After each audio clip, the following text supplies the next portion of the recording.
आपण बघत आहात AKP न्यूज मराठी, आपला आवाज आपली ताकद। सबस्क्राइब करा, शेअर करा, लाईक करा। AKP news Marathi.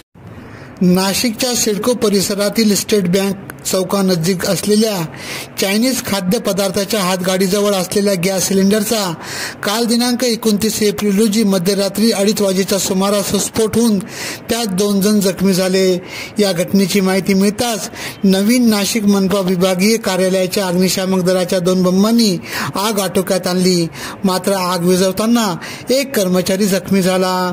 याबाबत अधिक माहिती अशी की सिडको परिसरातील स्टेट बँक चौकानजीक असलेल्या चौपाटी परिसरात सायंकाळपासून रात्री उशिरापर्यंत चायनीज खाद्यपदार्थाच्या गाड्या लागलेल्या असतात। या ठिकाणी ग्राहकांची मोठी गर्दी दिसून येते।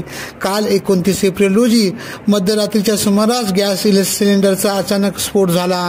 अंडा भुर्जी गाडीचे मालक अनुपसा व चायनीज गाडीचे मालक थापा यांच्या मालकीच्या गाड्या येथे होत्या। या दुर्घटनेत चौपटी अध्यक्ष तसा भाजपा युवा नेते राहुल गणोरे व अमोल खांडरे हे जखमी झाले। यावेळी नवीन नाशिक अग्निशामक दलाच्या 2 बंबांनी आग आटोक्यात आणली, मात्र त्याच वेळी अग्निशामक दलाचे कर्मचारी राजेश हाडस हेही जखमी झाले।